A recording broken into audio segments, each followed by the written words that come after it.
আজকেরে বানাচ্ছি আমি মোগলাই পরোটা। প্রথমে তেল দিলাম, তারপরে এটাকে একটু বেলতে থাকবো।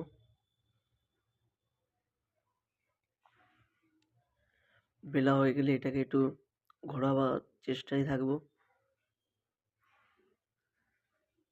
এভাবে ঘুরিয়ে বড় করে নিতে হবে, বাড়িও করে খেতে পারবেন।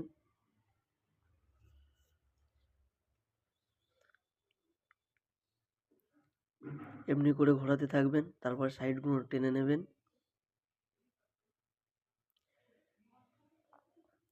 টানা হয়ে গেলে ডিম ভাঙবেন দুটো দিতে পারেন অথবা 3টেও দিতে পারেন। দুটো ডিমটাকে ফেটে নেব। নুন দিলাম, ডিমটাকে ফাটবো। তারপরে মোগলাইয়ের কিমা থাকে, বিস্কুট গুঁড়ো, আরও মশলাপাতি থাকে, দিতে পারেন লঙ্কা, আদা, চিকেন, ধনেপাতা থাকলে ধনেপাতাও দিতে পারেন। এটাকে ধনেপাতা দিতে মানা করেছে, তার জন্য আমি ধনেপাতা দিচ্ছি না।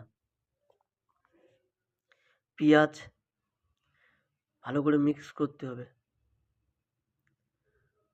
মিক্স করা হলে তারপরে মালটাকে এবার ঢেলে দিন।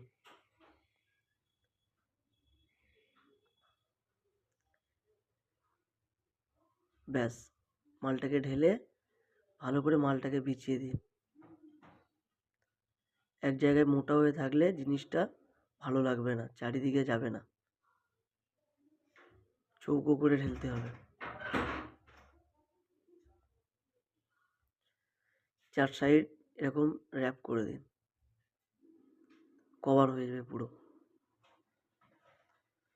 হয়ে গেলে এবার জিনিসটাকে তেলে তুলে দিন। ব্যাস, তেলে উঠে গেল, এবার জিনিসটাকে ভাজা হবে। সাইড দিয়ে তেল তুলে দিতে পারেন অথবা উল্টে দিতে পারেন। এমনি করে ভাজবেন, দেখবেন ভাজা লাল হচ্ছে কিনা। হালকা হালকা সেক দিয়ে ফুটোও করতে পারেন, হাতে যদি সময় কম থাকে তাতেও অসুবিধা হবে না। এবার ভাজা যদি হয়ে যায়, উপরে একটু চাট মশলা দিয়ে দিতে পারেন। ব্যাস, মোগলাই কমপ্লিট। খেয়ে দেখতে পারেন বাড়িতে।